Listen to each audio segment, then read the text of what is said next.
Today we are working Psalm number 78. Now, Psalm number 78 is traditionally used to increase our psychic powers. Today we are using it actually to open the third eye. So when we open that third eye, we're opening our spiritual sight. We're opening our ability to see beyond the physical. And so that's what we're doing. It's a very, very long psalm. It's one of the longest psalms in the book. And so you'll want to buckle in, but it's worth it. It really is worth it. The way that we work these psalm spells is very simple. We take the psalm in question and we read it all the way through once without stopping. And then we go back through that same psalm and we take it verse by verse and we try to extract the hidden occult meanings therein. And we do that just by searching for them, and we just do our best. Don't worry if you get all of them, all of those inner occult meanings. You'll never get them all. There's an infinite amount of those. And we see them as magic seeds. They're seeds of magic. And as you discover those seeds of magic, the very act of considering them and pondering them and searching for them and digging for them and applying those seeds of wisdom that you find to whatever issue that you have brought to the psalm, whether it be a goal or a problem, through doing all of that, you are actually planting those seeds deeply in the fertile ground of your mind, where they, in a very real sense, take root, grow, blossom forth, and bear fruit after their kind. And that's what we are going to do together, you and I, right now, with Psalm 78. Give ear, O my people, to my law. Incline your ears to the words of my mouth. I will open my mouth in a parable. I will utter dark sayings of old, which we have heard and known, and our fathers have told us. We will not hide them from their children, showing to the generation to come the praises of the Lord, and his strength, and his wonderful works that he hath done. For he established a testimony in Jacob, and appointed a law in Israel, which he commanded our fathers, that they should make them known to their children, that the generation to come might know them, even the children which should be born, who should arise and declare them to their children, that they might set their hope in God, and not forget the works of God, but keep his commandments, and might not be as their fathers, a stubborn and rebellious generation, a generation that set not their heart aright, and whose spirit was not steadfast with God. The children of Ephraim, being armed and carrying bows, turned back in the day of battle. They kept not the covenant of God, and refused to walk in his law, and forgat his works, and his wonders that he had showed them. Marvelous things did he in the sights of their fathers, in the lands of Egypt, in the field of Zoan. He divided the sea, and caused them to pass through, and he made the waters to stand as an heap. In the daytime also he had led them with a cloud, and in the night with a light of fire. He clave the rocks in the wilderness, and gave them drink as out of the great depths. He brought streams also out of the rock, and caused waters to run down like rivers. And they sinned yet more against him, by provoking the Most High in the wilderness. And they tempted God in their heart by asking meat for their lust. Yea, they spake against God. They said, Can God furnish a table in the wilderness? Behold, he smote the rock, that the waters gushed out and the streams overflowed. Can he give bread also? Can he provide flesh for his people? Therefore the Lord heard this and was wroth. So a fire was kindled against Jacob, and anger also came up against Israel, because they believed not in God and trusted not in his salvation, though he had commanded the clouds from above, and opened the doors of heaven, and rained down manna upon them to eat, and had given them the corn of heaven. Man did eat angels' food. He sent them meat to the full. He caused an east wind to blow in the heaven, and by his power he brought in the south wind. He rained flesh also upon them as dust, and feathered fowls like as the sand of the sea. And he let it fall in the midst of their camp, round about their habitations. So they did eat, and were well filled. For he gave them their own desire. They were not estranged from their lust. But while their meat was yet in their mouths, the wrath of God came upon them, and slew the fattest of them, and smote down the chosen men of Israel. For all this they sinned still, and believed not for his wondrous works. Therefore their days did he consume in vanity, and their years in trouble. When he slew them, they sought him. And they returned and inquired early after God. And they remembered that God was their rock, and the high God their Redeemer. Nevertheless did they flatter him with their mouth, and they lied unto him with their tongues. For their heart was not right with him, neither were they steadfast in his covenant. But he, being full of compassion, forgave their iniquity, and destroyed them not. Yea, many a time turned he his anger away, and did not stir up all his wrath. For he remembered that they were but flesh, a wind that passeth away, and come not again. How oft did they provoke him in the wilderness, and grieve him in the desert? Yea, they turned back and tempted God, and limited the Holy One of Israel. They remembered not in his hand, nor the day which he delivered them from the enemy, how he had wrought his signs in Egypt, and his wonders in the field of Zoan. He had turned their rivers into blood, and their floods that they could not drink. He sent divers sorts of flies among them, which devoured them, and frogs which destroyed them. He gave also their increase unto the caterpillar, and their labor unto the locust. He destroyed their vines with hail, and their sycamore trees with frost. He gave up their cattle also to the hail, and their flocks to the thunderbolts. He cast them upon the fierceness of his anger, wrath and indignation and trouble, by sending evil angels among them. He made a way to his anger. He spared not their soul from death, and gave their life over to the pestilence, and smote all the firstborn in Egypt, the chief of their strength, in the tabernacles of Ham. But made his own people to go forth like sheep, and guided them in the wilderness like a flock. And he led them on safely, so they feared not. But the sea overwhelmed their enemies, and he brought them to the border of his sanctuary, even unto this mountain, which his right hand had purchased. He cast out the heathen also before them, and divided them an inheritance by line, and made the tribes of Israel to dwell in their tents. Yet they tempted and provoked the Most High, and kept not his testimonies, but turned back and dealt unfaithfully like their fathers. They were turned aside like a deceitful bow, for they provoked him to anger with their high places, and moved him to jealousy with their graven images. When God heard this, he was wroth, and greatly abhorred Israel, so that he forsook the tabernacle of Shiloh, the tent which he placed among men. He delivered his strength into captivity, and his glory into the enemy's hand. He gave his people over also unto the sword, and was wroth with his inheritance. The fire consumed their young men, and their maidens were not given to marriage. Their priests fell by the sword, and their widows made no lamentation. And then the Lord awaked as one out of sleep, and like a mighty man that shouteth by reason of wine. And he smote his enemies in the hinder parts. He put them to a perpetual reproach. Moreover, he refused the tabernacle of Joseph, and chose not the tribe of Ephraim, but chose the tribe of Judah, the Mount Zion which he loved. And he built his sanctuary like high palaces, like the earth which he hath established forever. He chose David also his servant, and took him from the sheepfolds. From following the ewes great with the young, he brought him to feed Jacob his people, and Israel his inheritance. So he fed them according to the integrity of his heart, and guided them by the skillfulness of his hands. Okay.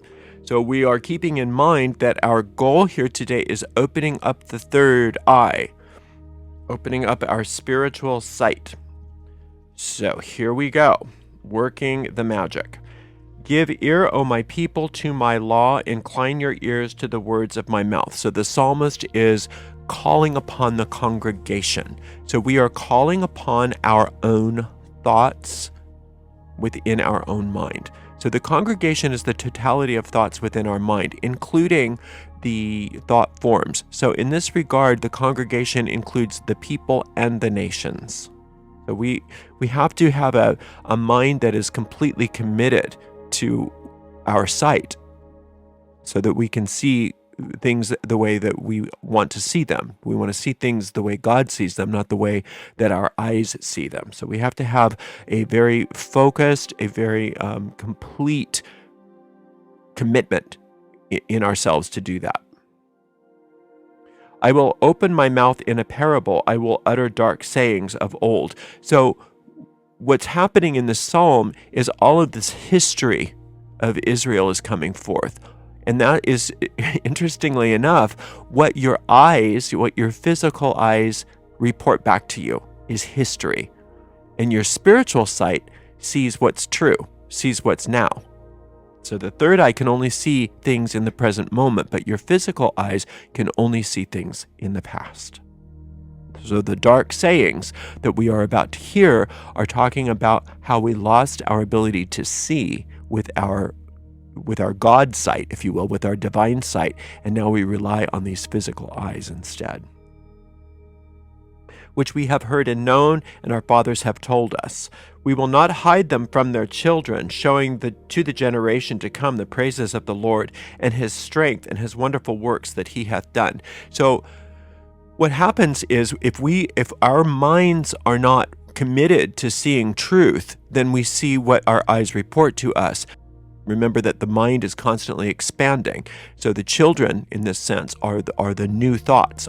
They are our creation. So we're not going to hide this history from them because we want these new thoughts to be committed to our spiritual sight.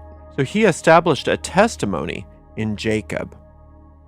So remember, Jacob is the mind. Jacob represents the laws of the mind, the infinite intelligence individualized as you.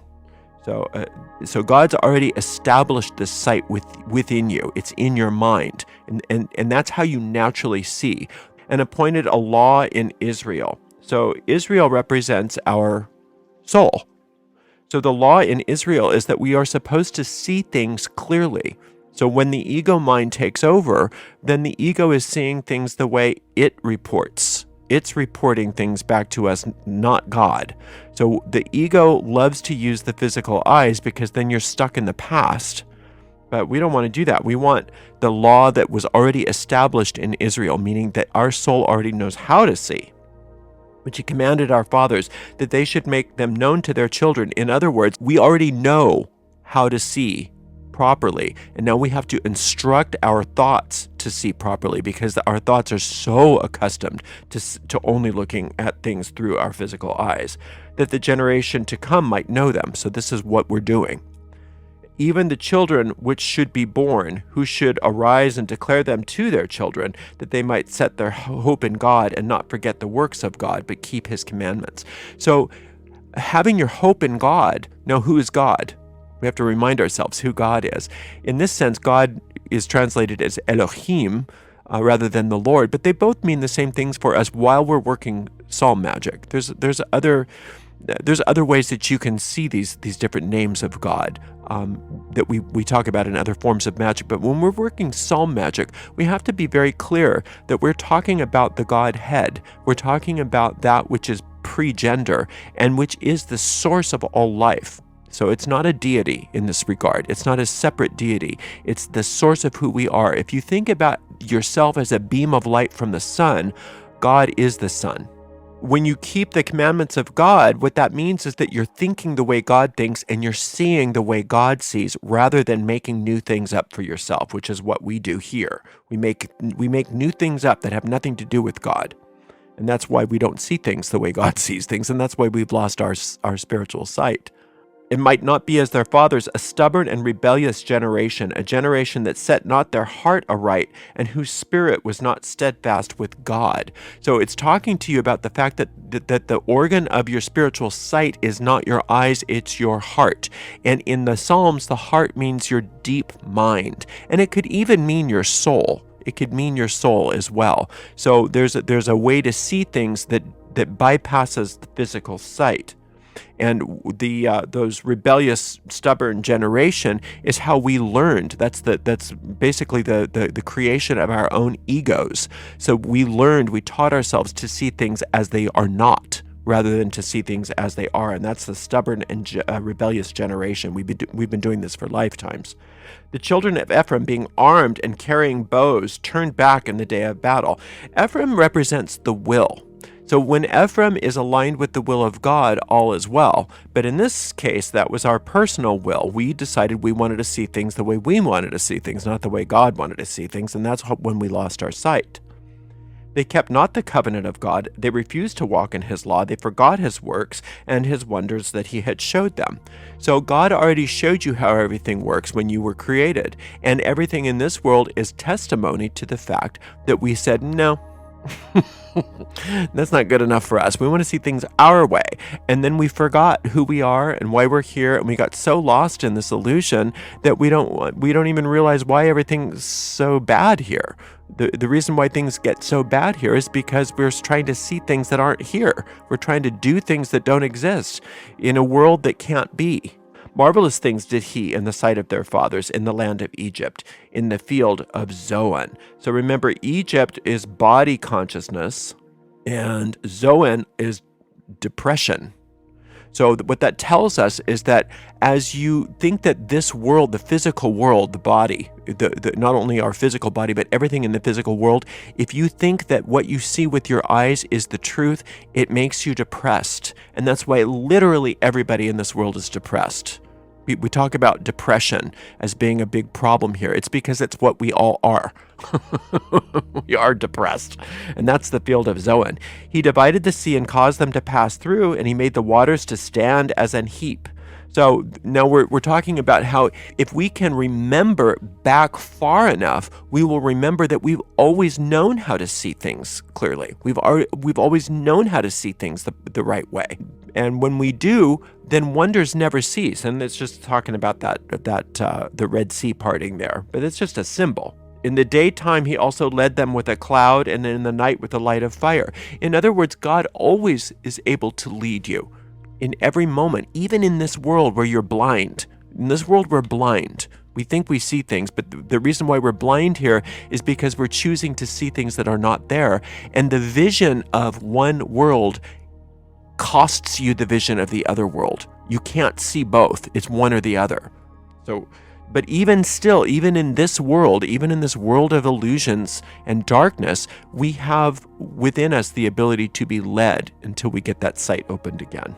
He clave the rocks in the wilderness and gave them drink as out of the great depths. He brought streams also out of the rock and caused waters to run like rivers. So when we see things the way God sees things, when we see things the way they really are, there's never-ending wonders. There's nothing that we could possibly need.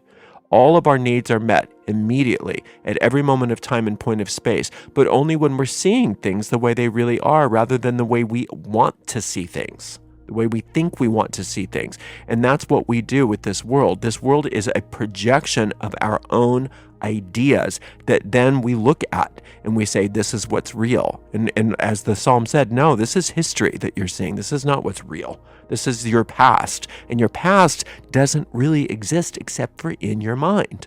So your mind is projecting a bunch of past onto your world, and you're interacting with it as if it's the present. But the truth is, according to this psalm, you don't even remember what the present looks like because you're blind to it. And now we want to open up that sight. And they sinned yet more against him by provoking the Most High in the wilderness, and they tempted God in their heart by asking for meat in their lust. When you're asking God to see things that aren't there, you are asking for something that's impossible.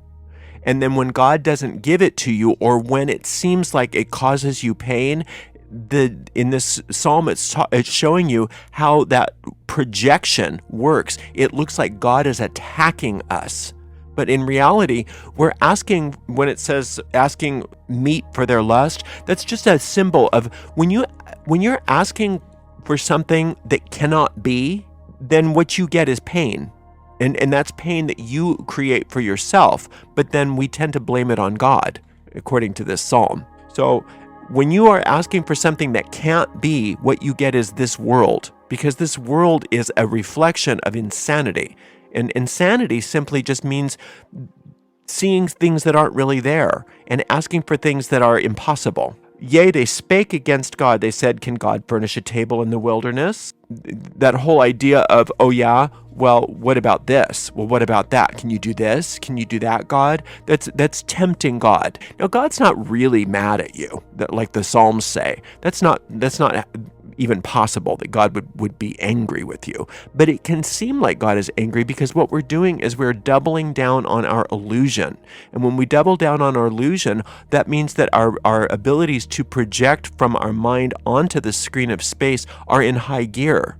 And so then when we get the results that we don't want, it looks very, very much like God doesn't love us. But that's not the case at all. We're just involved in a nightmare. And God has to wait for us patiently until we choose for a new desire. And the new desire needs to be, I want to see things as they really are. Behold, he smote the rock, and the waters gushed out, and the streams overflowed. Can he give bread also? Can he provide flesh for his people? When you're coming from the point of view of the ego, God can give you every miracle in the world, but if you're not seeing the things with the right eyes that God gives you, you're seeing what you want to see. And then it's never good enough for you because you're not seeing what it is. But if you accept the miracles as they come, if you accept what God gives you and you ask to see what they really are, then you have no needs. You have nothing to worry about. All of your needs are met. Therefore the Lord heard this and was wroth, so a fire was kindled against Jacob. Poor Jacob. Now remember, Jacob is the mind. So we are projecting this onto God, but what we did is we kindled the fire in our own minds. And when we kindled that fire in our own minds, then we started seeing things differently than what they are. And an anger also came up against Israel. So our entire soul, it looks like, was angering God, when in reality what we did is we imprisoned our soul within the darkness of this illusion. Because they believed not in God and trusted not in his salvation, though he had commanded the clouds from above and opened the doors of heaven, and rained down manna upon them to eat and given them the corn of heaven. Man did eat angels' food. He sent them meat to the full. So again, when you're from the point of view of I want to see things my way, not God's way, God can give you every blessing that you can conceive of, and you won't see it for what it is. It won't be good enough because you won't see the blessing for what it is. So you don't want to keep asking for blessings because you're rejecting them. What you want to do is you want to ask to see what things really are. You want to see the truth. Once you see the truth, then you realize you don't have to ask for blessings. Blessings are just normal. Blessings are the way God is with you. God gives you nothing but blessings. But until you have the eyes to see this, you're always going to think nothing's good enough, and you're always going to complain. And you're always going to project that upon whatever concept of God you have, and it's going to feel like God is punishing you, which is absolutely not the case. He caused an east wind to blow in heaven, and by his power he brought in the south wind. He rained flesh upon them as dust, and feathered fowls like as the sand of the sea, and he let it fall in the midst of their camp, round about their habitations. So they did eat and were filled, for he gave them their own desire.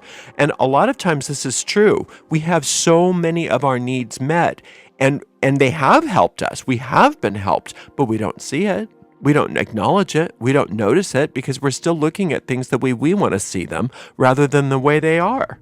And the way we want to see things in this world, because of who we decided we are, this insane little creature that doesn't have any sense of oneness with its creator and is all alone out there in the wilderness, all by itself, has to fend for itself, has to fight amongst other creatures like itself.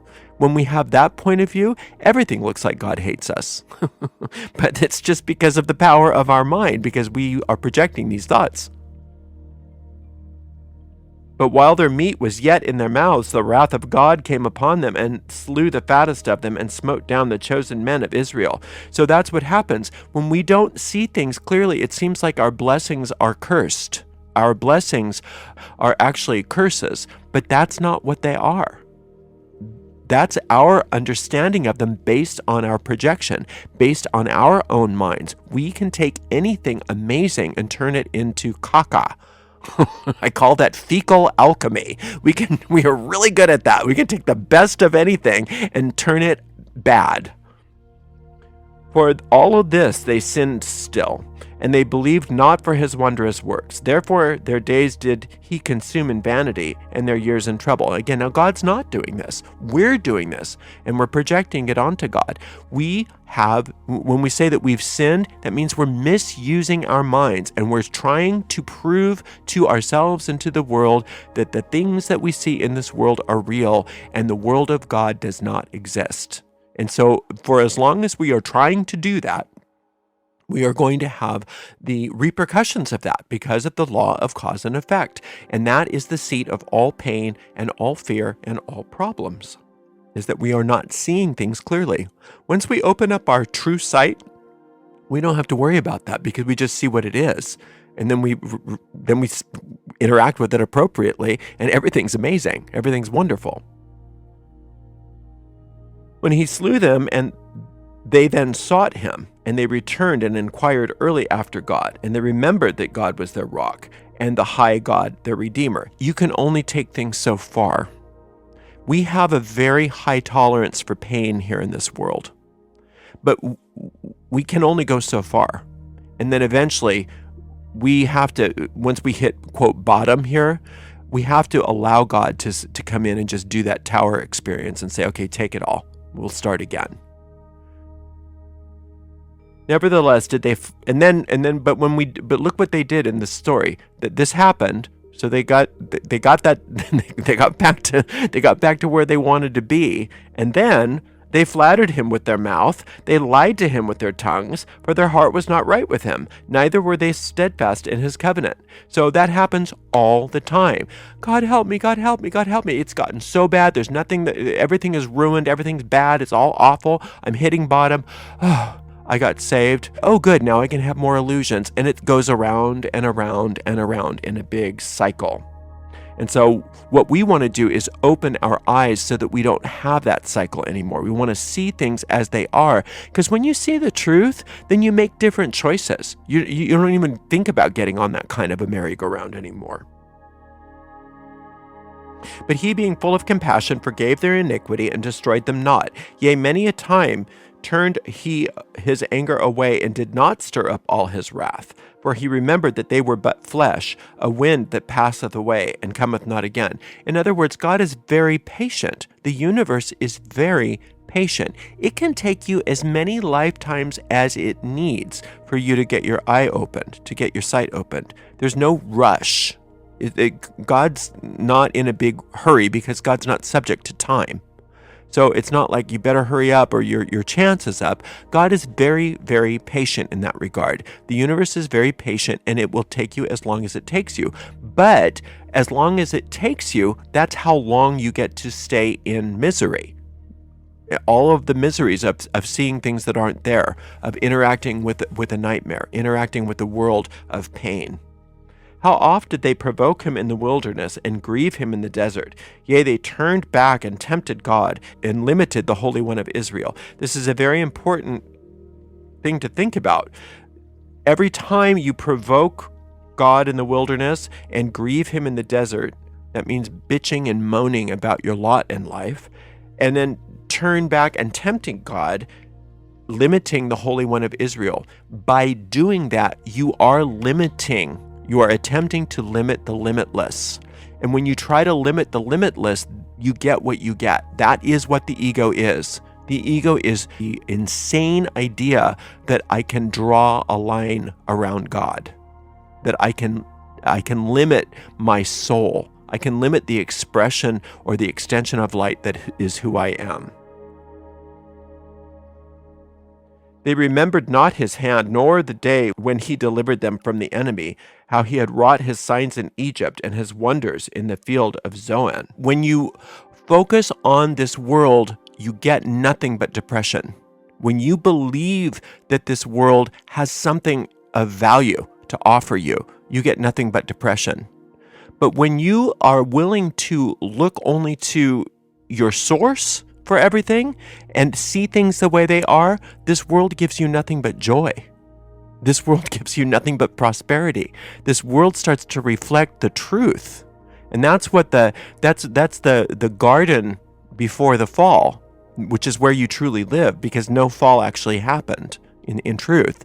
It's just we think it did because we fell asleep. And had turned their rivers into blood, and their floods that they could not drink. He sent diverse sorts of flies among them, which devoured them, and frogs, which destroyed them. He gave them also their increase unto the caterpillar, and their labor unto the locust. He destroyed their vines with hail, and their sycamore trees with frost. He gave up their cattle also to the hail, and their flocks to hot thunderbolts. He cast them upon them the fierceness of his anger, wrath, and indignation and trouble by sending evil angels among them. Okay, so we are talking about all different problems that we have.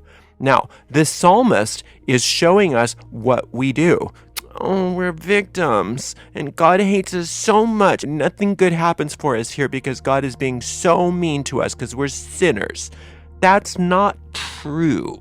That's not actually what's happening. What's true is we are experiencing the effects of our own thoughts. We are experiencing the effects of our own thoughts. That's what breaking our covenant means. The covenant between us and God is that God promised us that through the law of cause and effect, all is. I am that I am, and that's cause and effect. So cause and effect means that for everything that we experience, there is a cause. And if we don't like the effects, then we need to change the cause. So that's how we get back to the covenant. And all of these thunderbolts and plagues and locusts and all of those things that we are blaming God for, that we're being claiming that we are being victims of, are really us breaking our covenant and acting like this is all just arbitrary. God is capricious and just is doing this to us. And that's not the case at all. The case is that we are seeing things that aren't there. We are engaging in a nightmare. He made a way to his anger. He spared not their soul from death, but gave their life over to the pestilence. The world that we see with our physical eyes is the past. The physical universe that we think we see is not the same world that we will see once we open our eyes. The world that we see when we open our eye, our spiritual sight, is the world that God created for us, and there is no death as we understand it. In this world is a world of death. That's all this world is about. In fact, everything that we're looking on is dead.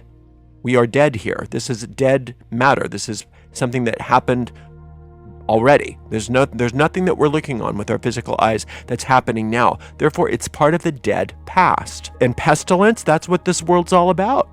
This world is all about pestilence because we're seeing things based on a part of our mind that wants to separate itself from God, that wants to separate itself from all good. How do you make yourself separate from good?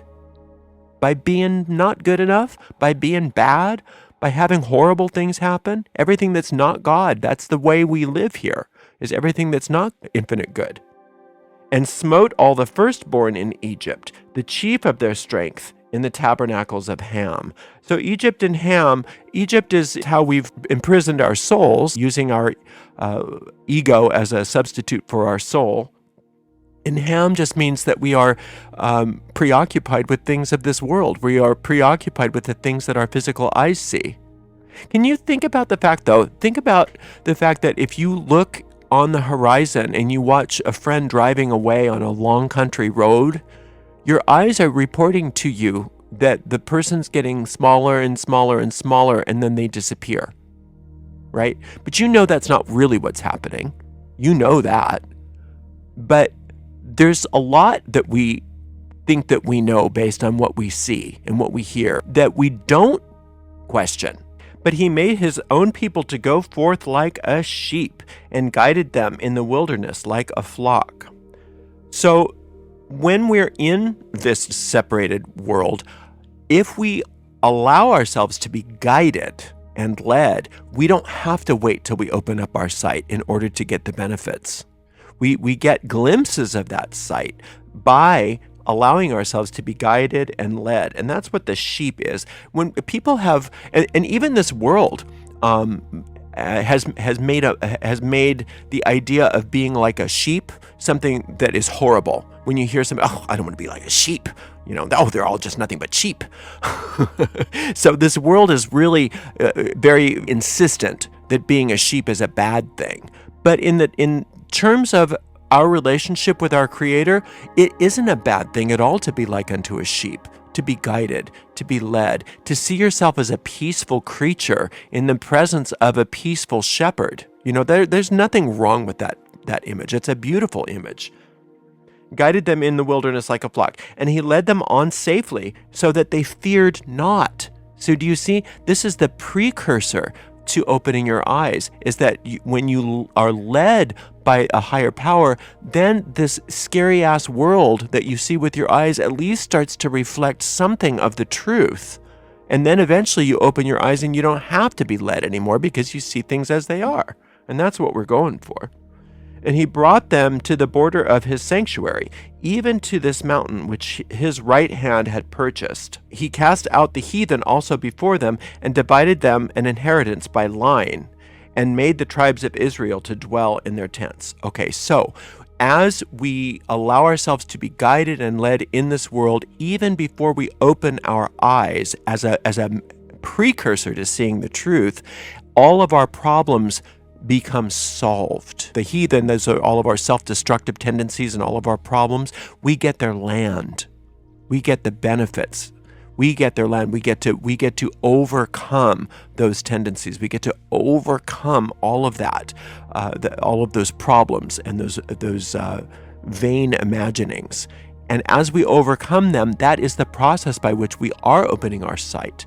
But we get the benefits of that even before that happens. Yea, they tempted and provoked the Most High God and kept not his testimonies. And this is happening. This is happening right now. Even as you allow yourself to be guided and led, you're going to be tempted every single day to say, no.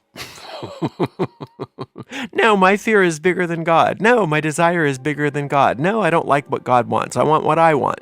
You're going to be tempted to do that. And that's fine. You'll just keep coming back again and again and again and reestablishing your focus. But turned back and dealt unfaithfully like their fathers. They were turned aside like a deceitful bow. And so anytime you start seeing your world responding as if God's mad at you, just recognize God's not mad at you. When you see those things happening, just say, oh, that's right. I forgot my covenant. I forgot how cause and effect works. I better get my mind together. Let me ask to be guided and led. When God heard this, he was wroth and greatly abhorred Israel, so that he forsook the tabernacle of Shiloh, the tent which he placed among men. Now, this is poetic. God is not attacking you, okay? But when it says that he forsook the tabernacles of Shiloh, what that means is Shiloh represents your peace of mind. So anytime you have your peace of mind disturbed, you know that you are trying to see things with your physical eyes, not your spiritual sight. You're trying to think things all by yourself, not with God. You are trying to do things on your own without being guided and led. But remember, in this world, you're like a blind person. It's as if you are blind. So you must allow yourself to be guided and led and taught so that you can get your sight back. So don't assume that you understand things. It's very common that we say, no, I know everything, that we're really arrogant and that I'm not going to be guided and led by some guiding force. We think that we should already know everything, but you don't know everything. In fact, you don't know very much here, but you can know everything if you allow yourself to be taught. And the tabernacle of Shiloh being forsaken simply means anytime you lose your peace of mind, it's a communication to yourself that you're off the beam, and you got to get back on that beam and ask for help. The tent which he placed among men, and delivered his strength into captivity and his glory into the enemy's hand. Just basically saying the same thing that we've been saying this whole time, that when it looks as though your glory has been delivered into the enemy's hand and you've lost your peace of mind, it's a sign to you that you're thinking all by yourself, that you're seeing things that aren't there, and that you need to ask for your sight to be opened up and you need to be guided and led. He gave his people over also unto the sword, and was wroth with it his inheritance. The fire consumed their young men, and their maidens were not given to marriage. Their priests fell by the sword, and their widows made no lamentation. Well, These are the same. This is the psalm that likes to talk about things again and again and again, giving you different points of view of the same thing. These are the destructive powers of our mind reflected back on us. That makes things look like we are victimized by some capricious deity in the sky, when in fact that's not what's happening at all. What's happening is that we are abandoning the so-called covenant of God, meaning that we are using the laws of cause and effect against ourselves. We are using our own creative minds against ourselves, and we are not being guided and led. And then the Lord awaked as one out of sleep, and like a mighty man that shouteth by reason of wine, and he smote his enemies in the hinder parts. He put them into a perpetual reproach. So that's actually good news, because from the point of view of darkness, it looks like God's mad. We want God's wrath, if you will. We want God's judgment, if you will, on our illusions, because God's never interested in hurting you. God never wants to do anything but give you peace and joy and love. So if you're feeling like, when you're doing any kind of work like this, if you're feeling like things are getting worse, not better, it's simply because you're identifying with the wrong side of the world. You're identifying with the world of illusion rather than the world of truth. In the world of truth, you're very peaceful. You are very well cared for. All is well with you already. When the Lord awaked as one out of sleep, that's what that is. It seems as though all of a sudden God was asleep and not taking care of us. And when it looks like God woke up out of nowhere, it's because we are waking up. God didn't sleep. Moreover, he refused the tabernacle of Joseph and chose not the tribe of Ephraim, but chose the tribe of Judah, the Mount Zion, which he loved. So he refused the tabernacle of Joseph and Ephraim. So Ephraim is will, and Joseph means mind. So when our minds are focused on our small will, that's not what is going to show us the truth. Instead, what he's favoring here is Judah and Zion. Now, Judah means praise, and Zion is the dwelling place of our soul. So that's a clue, isn't it? So when you want to get to where you want to go, you get there by praise. You get there by praise so that you can find where you already are dwelling on Zion, the dwelling place of your soul. Your soul is already happy, healthy, free, peaceful. So what we want to do is get onto Zion. We want to be in Zion. And the only way to get there, according to this psalm, is through praise. And he built his sanctuary like high palaces, like the earth which he had established forever. The high places which are like the earth are talking about that reality that exists separate from the earth that we think we see. He chose David, also his servant, and took him from the sheepfolds. In this sense, David represents divine love, infinite love, perfect love. From following the ewes great with young, he brought him to feed Jacob, his people. Now, this is Jacob as mind being fed by infinite love rather than by personal will. You get a very, very different experience. And then you get Israel, your inheritance. That means that your soul starts to exist as it truly is, rather than being imprisoned in this darkness of your ego.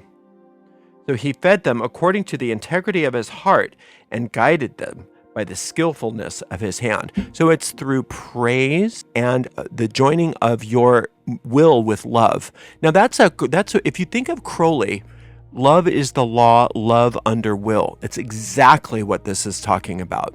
It's exactly what this psalm is talking about. When your will is guided by infinite love and is an extension of infinite love, then you are involved in your true will, your will with a capital W.